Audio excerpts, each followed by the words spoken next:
Ella es abogada querellante en el caso de la muerte. Hola Karina, bienvenida a La Voz de los que Sobran. Muchas gracias por estar esta mañana.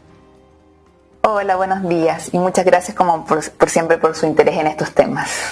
Sí, este es un tema del que hemos estado siguiendo este caso, ¿verdad? El de Ángela González. Sí, bien lo dije. Este caso es un caso bien brutal, digamos, porque a ella la atropellaron en un día, este día del joven combatiente, ¿verdad? Y aquí están, me imagino, donde se enfrentan las dos versiones. Me imagino que la defensa de la persona que la atropelló dice que no hubo intención, pero los videos y la familia de Ángela dicen lo contrario. Karina, si nos puedes explicar un poco cómo está en qué situación está el caso, digamos. Entiendo que el culpable está con arresto domiciliario total. Claro. Y estarían pidiendo su defensa que esto cambiara, ¿no? Claro. Claro, es un tema que está en disputa ahora, justamente. Ayer tuvimos la audiencia. Bueno, lo primero es como enfatizar en el caso de Ángela, que creo que Ángela representa justamente el despertar de Chile. Ángela era una joven madre que justamente en el momento del estallido empieza a iniciar su participación dentro de colectivos feministas muy fuertes en Colina, sobre todo de mujeres autoconvocadas. Entonces ella empieza a descubrir también este nuevo Chile o este nuevo rol de la mujer en Chile dentro de la protesta y la protesta social. Entonces creo que Ángela representa mucho de eso. Y por eso para mí también es como un honor representarla a ella, su memoria y su legado.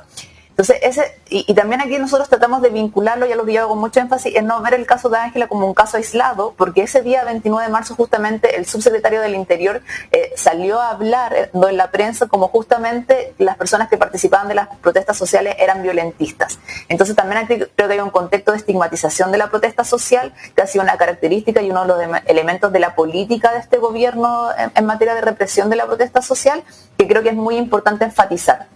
Entonces, claro, ella estaba en una protesta artística, cultural, efectivamente había una fogata también en el lugar, pero había una vía absolutamente despejada para que los autos transitaban y en los videos se ve cómo estaban haciendo música, cómo transitaban los vehículos y entonces el autor, un empresario del sector, ubica su vehículo, un Mercedes, frente a donde estaba Ángela y procede como a serruchar y a aplastarla y asesinarla y la deja herida en el lugar, se da la fuga. Y adicionalmente el día después, cuando el fiscal ordena la búsqueda de él y llega la PDI, la Brigada de Homicidio a buscarla, él se da la fuga también. O sea, hay un episodio de persecución en el lugar, en su domicilio, que nos parece además del todo aberrante. Y él está, escasos días en prisión preventiva y después la Corte de Apelaciones de Santiago es la que le da este arresto domiciliario, que también ha sido como en cierta forma muy ofensivo para la familia, este trato que también ustedes han reportado muchas veces en el programa, que tiene que ver con la justicia de clase, ¿cierto? Claro. Yo este fin de semana tuve la oportunidad de hecho de ir a Santiago 1 y entrevistar a los muchachos que están presos en el contexto del estallido, y cuando uno contrasta estos casos acá donde hay una víctima, donde hay una mujer madre asesinada brutalmente, sin que existan estas medidas proporcionales de resguardo a una persona que claramente es un peligro para la sociedad, que además se da la fuga en 2 ocasiones. Estamos viendo aquí el video justamente del momento en que se da la fuga, entiendo, ¿verdad? Es lo que esto es lo que estamos mostrando, el momento en que esta persona, como bien tú dices, se arranca y se da la fuga. O sea, no estamos hablando aquí de una persona que con conciencia de claro, lo cometido. Tiene una conciencia total de que era culpable, digamos, ¿no? No, y además en el expediente consta que él trató de adulterar el vehículo con sustancias especiales y eso, digamos, está acreditado dentro de la investigación. O sea, además su intención de adulterar la evidencia. Claro. Wow. Y así todo uno ve cómo entonces los tribunales responden como de esta manera, sin analizar lo que significa justamente el peligro y por ejemplo hay de la medida cautelar y nosotros le hicimos énfasis al Ministerio Público y al tribunal de que él ha incumplido la medida Y entonces los tribunales y el Ministerio Público nos hablan de pseudo incumplimiento. ¿Cómo que pseudo incumplimiento cuando alguien incumple o no incumple? Entonces, después de nuevo yo digo, si estuviéramos hablando en una población de un joven que no cumplió un arresto domiciliario, ¿ustedes creen que alguien se atrevería a llamarlo pseudo incumplimiento? No, te pasa. Esto lo investigó la CIA en su minuto, tomó otro cariz de fiscalía o se tomó solo como un accidente de tránsito. No, el Ministerio Público siempre lo ha analizado como un homicidio simple. Perfecto. Somos nosotros lo que le hemos dado, nosotras las querellantes, la que le hemos dado, hicimos la querella por homicidio calificado. Y quisiera como mencionarles acá que nosotros, además de las calificantes que son la premeditación y la alevosía, estamos tratando de incorporar en el debate un elemento nuevo que tiene que ver con la agravante del 12 número 21, que es el atacar a alguien o cometer un delito en contra de alguien en razón de su posición política, su ideología y su género. Wow. Yeah. Que es la ley Zamudio, digamos. Claro. Entonces, nosotros aquí estamos como tratando de estos elementos introducirlos al caso, porque yo creo que en términos criminológicos esto es un feminicidio, pero también hay resistencia y es muy complejo acreditar estos elementos de tribunales, entonces por eso nos parece que la figura del homicidio calificado es mucho más evidente en este caso. Karina, se puede, ¿no? O sea, interesante lo que estás planteando, porque claro, para que sea considerado por los tribunales chilenos un feminicidio, ellos no tenían ninguna relación, digamos, no hay una relación de pareja. Pero, ¿qué dice la ley en Chile? Dice... Sí, o sea, lo que exige la ley para que ocurra el feminicidio no es como que exista un vínculo entre las personas, sino de que el hombre se aproveche de su superioridad para atacar a la mujer a partir de esa superioridad. Perfecto. Karina, un par de preguntas.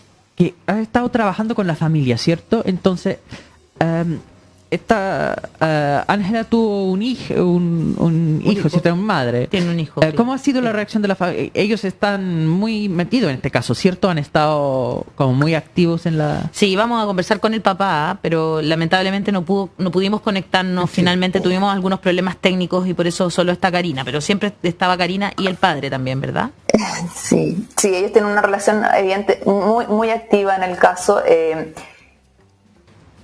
Yo además tomé contacto con ellos muy, muy cercano a los hechos, entonces también ha sido un caso muy doloroso, muy cercano para una abogada defensora de derechos humanos como yo, pero algo que también es muy interesante de este caso es la comunidad.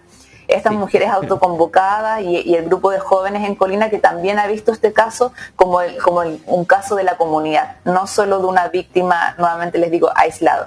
A pesar de que en este caso el Ministerio de la Mujer no dijo nada, después de que una mujer fuera atropellada, arrastrada y abandonada en el lugar, yo creo que la comunidad sí ha demostrado cómo ocupar ese espacio, visibilizar el rol de Ángela en la comunidad y también se han hecho muchos grafitis y nosotros, yo en el Senado hace 2 semanas presenté y el caso de Ángela lo presentamos dentro también del contexto de la protesta social en Chile, digamos, dentro de las víctimas del estallido, por lo que les comentaba yo de estos discursos estigmatizadores, de la ausencia de una respuesta estatal. Y acá también uno de los como hipótesis que nosotros estamos investigando en el caso, le estamos pidiendo al Ministerio Público, es que justamente qué pasó con carabineros ese día. Habían 14 carabineros en las cercanías del sector. Wow. Y ninguno hizo nada. 14. No. Y oficiales incluidos entre los 14. Entonces también creemos que esos son como rasgos de ausencia de la protección de la protesta social que nos parece como relevante mostrar y que son los amigos de Ángela los que llaman a la ambulancia y los que, digamos, buscan salvarla. No es la autoridad política. El argumento que usó la jueza del caso Luxinger, pues cuando le dio los 250 millones a cada uno de los hijos, ella dijo que era, ¿cómo era? Que era falta de servicio. Sí. Acá podríamos decirlo también, había 14 carabineros en el lugar y ninguno prestó servicio. Podríamos usar ese argumento también. Están ahí para proteger a los que están ejerciendo su derecho. Exactamente. Eso me dijeron a mí directamente el otro día. Fui a una protesta y me dijo, no, sí, nosotros estamos aquí para protegerlo. Nos dijo, miren, le dije yo. Sí, como es realmente indignante. Sí. Que... Mientras me hacían control de identidad. Pero eso es lo que hace una policía seria, como al final están ahí para asegurar que la protesta se puede desarrollar pacíficamente y no ocurre precisamente ese tipo de cosas. Es muy interesante lo que cuenta. Esto es muy grave. Perdón, pero lo que quiero como tal vez enfatizar es como, y esto lo ha dicho la Corte Interamericana en el caso de Atenco, contra México, que justamente es como cómo se ataca el cuerpo de las mujeres para evitar que nosotras participemos de lo que es la protesta social, para que nos quedemos en nuestras casas. Claro. Entonces, no es posible que una persona que va un 29 de marzo a participar de la conmemoración del Día del Joven Combatiente termine asesinada.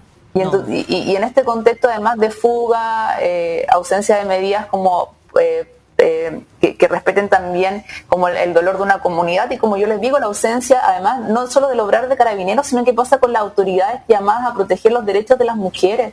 Si la Convención de Belén do Pará lo que dice es que tenemos que generar, y las autoridades estatales están obligadas a generar un mundo menos violento para las mujeres. Y esto es justamente lo contrario. En el caso del imputado, el Juan Zamorano, ¿cierto? Que ¿cuál es la barra para comprobar que esa persona cometió, si se hace la acusación por la ley Zamudio, que comprobó que él lo hizo motivado por razones de odio político? ¿Hay evidencia de su comportamiento anterior o es por el contexto del Día de Joven Combatiente? Es algo que nosotros tenemos, es el desafío que nosotros enfrentamos en la investigación penal. Estamos como recogiendo justamente los testimonios de los testigos de ese día, también testigos de contexto, y lo que sí es que él en su relato reconoce que que él sabía perfectamente que era el Día del Joven Combatiente. Ya, perfecto. O sea, lo tenía súper claro, ¿no? Y claro, o sea, y todas sus actitudes posteriores demuestran que es una persona que estaba tratando de tapar su culpa, ocultar su culpa, claro. Sus intenciones, evidentemente que la voluntad de causar este daño. Exacto. Tiene muchos matices esta historia, y también genera dudas el actuar acá de investigativo de la Fiscalía, del Ministerio Público en este caso. Pero es evidente que muchas veces, como usted plantea, abogada, no se considera la connotación de lo que genera el delito en una comunidad a la hora de tomar estas medidas cautelares, ¿cierto? O de facilitar, por ejemplo, que él esté ahora con medidas tan laxas. Yo creo que se obvia ese detalle, que es súper importante en circunstancias como esta, porque distinto es un atropello en la calle, una persona que, no sé, pues, cruzó la Panamericana y la atropellaron, a esto. Muy distinto. Y ese margen, la justicia muchas veces no lo ve. Claro, porque lo que ven es como el rango de empresario del sujeto, la característica de sus vehículos, de sus propiedades, en realidad, y por eso es tan fuerte esto de enfrentar la justicia de clase. Yo la verdad es que tengo una conciencia cada vez más dominante de cómo enfrentarla. Creo que muchas veces se parece al racismo, que es como cómo los tribunales ven a las personas, ni siquiera a lo mejor como reconociendo que están haciendo este análisis subjetivo de dónde provienen, y en lugar de ponerle un análisis más crítico a eso, es más bajo. Lo tienen tan pero esta persona genera claro, tanto empleo, es un empresario, genera empleos. Y en lugar de ver que fue un sujeto que se puso al frente de Ángela para investirla y que acerruchó, y él mismo reconoce haber acerruchado. No, que ya ustedes mismos vieron acá el caso de María, del caso índice, ¿cierto?, del estallido, de esto de cómo el agente policial se pone con un arma frente a ella a dispararle. Es lo mismo acá, cómo te pones con un vehículo de esa envergadura frente a una mujer que pesaba 45 kilos. Y también lo vimos en este joven, ¿se acuerdan? En Talcahuano, que también es atropellado por un camión con criptos. Una cosa, quería entender el rol de la Fiscalía en todo eso, porque como abogada de la familia estás con la tesis de la ley Zamudio, el odio político, pero la Fiscalía no está ayudando en eso, ¿o sí?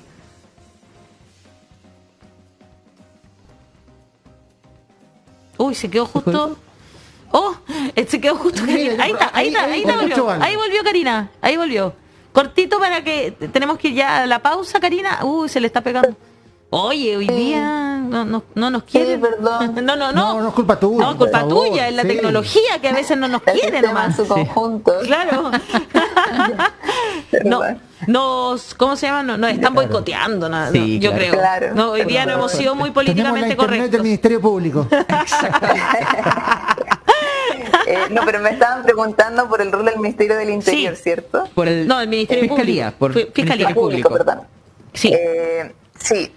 Bueno, ahora que me traicionó el inconsciente, dije Ministerio del Interior, no quisiera dejar de mostrar esto, que justamente en los casos del estallido, y nosotros hemos hablado de que existen estos delitos sociales que yo llamo, porque justamente el Ministerio del Interior sí se ha querellado en cada uno de sus casos, especialmente cuando ha tenido que defender a Walmart o al metro o a las autopistas. pero en estos casos, cuando son mujeres asesinadas de estas características, el Ministerio de la Mujer, ni el Ministerio de Derechos Humanos, ni nadie se hace querellante. Claro. Además, contratando abogados de estudios jurídicos como Bofil en esos casos que yo mencionaba. En relación al rol del Ministerio Público, en este caso, el Ministerio Público lo ha calificado como un homicidio simple, como yo les mencionaba, que en cierta forma es, y en realidad fue gracias al Ministerio del Interior que fue capturado él a tan poco andar del crimen mismo, a pesar de su intencionalidad de lograr la impunidad a través de las reiteradas fugas, porque el fiscal sí estuvo muy atento desde las primeras horas a generar medidas que pudieran generar la identificación del responsable. Si de él hubiera dependido, él estaría todavía gozando de absoluta impunidad. Pero lo que yo creo que no ve el Ministerio Público en este caso es justamente esto de el aspecto contra la mujer que tiene el delito perpetrado en este caso. Y justamente lo que yo les mencioné. De nuevo se nos quedó pegada Karina. Oye, pero entiendo a lo que ella iba, que es justamente la parte de, por eso yo se lo preguntaba, de que se considere esto un feminicidio. Porque sí hay condiciones que darían pie para decir que el crimen tiene una connotación de que ella haya sido una mujer claro, que chiquitita, fue un femicidio en este caso. Es que Exactamente. Lo que nunca he entendido esa cosa es que al final, cuando es la fiscalía, ellos pueden hacer investigación mucho más profunda, o sea, las redes sociales del imputado. Pero es que ellos no lo están haciendo. Por eso, entonces defienden que él es un empresario, ¿cachai? Eso es lo que nos está diciendo. Debe ir a argumentar el carácter accidental de su acción. Exactamente. Por favor. El tipo no pudo haber tratado más de demostrar que tenía culpa. Oye, nos vamos a ir